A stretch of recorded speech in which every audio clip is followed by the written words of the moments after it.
पूर्वी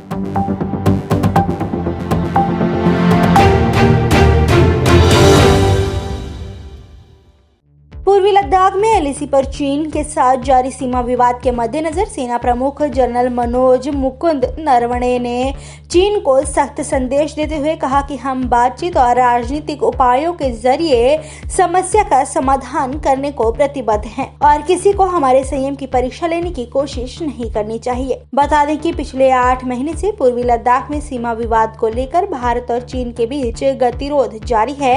बता दें कि पिछले 8 महीने से पूर्वी लद्दाख में सीमा विवाद को लेकर भारत और चीन के बीच गतिरोध जारी है और कई दौर की बातचीत के बाद भी यह तनाव कम नहीं हुआ है। देश के सीमाओं पर एक तरफा बदलाव की साजिश को मुंह तोड़ जवाब दिया गया। मैं देश को विश्वास दिलाना चाहूँगा कि गलवान की वीरों की शहादत व्यर्थ नहीं जाएगी।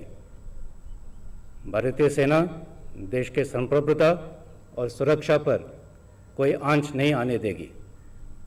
हम बातचीत और राजनीतिक प्रयासों से विवादों का समाधान के प्रति प्रतिबद्ध हैं, लेकिन कोई भी हमारे धैर्य की परीक्षा करने की गलती ना करें।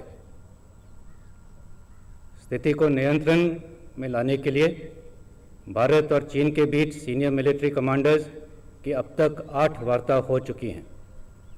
म्यूचुअल और इक्वल सिक्योरिटी के सिद्धांत पर मौजूदा स्थिति का हल निकालने के लिए हमारे प्रयास जारी रहेंगे।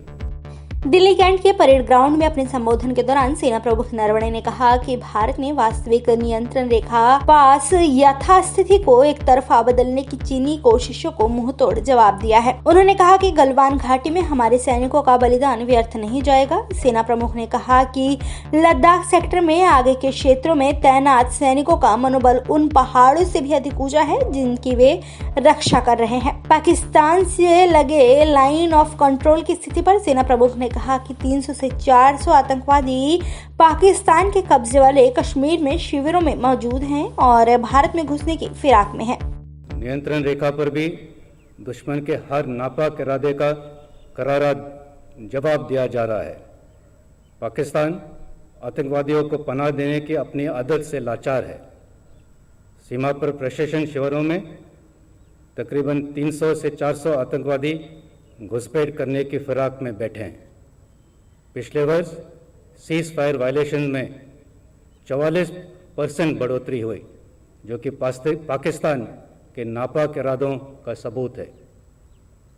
सरहद पार से ड्रोन्स और टनल्स के द्वारा भी हथियार की स्मगलिंग करने की कोशिश की गई। नियंत्रण रेखा पर हमारे सक्रिय ऑपरेशंस और मजबूत काउंटर इन्फिल्ट्रेशन ग्रिड से न केवल को दुश्मन को भारी नुकसान हुआ, बल्कि घुसपैठ की अनेक कोशिशों को नाकाम कर दिया गया। पिछले वर्ष सेना ने नियंत्रण रेखा और काउंटर टेररिस्ट ऑपरेशंस में 200 से भी अधिक आतंकवादियों को मार गिराया। पाकिस्तान से सीमा पार आतंकवाद का जिक्र करते हुए सेना प्रमुख ने कहा कि सेना भारत के हितों की रक्षा के लिए आतंकवाद के स्रोत पर ही हमला करने में संकोच नहीं करेगी।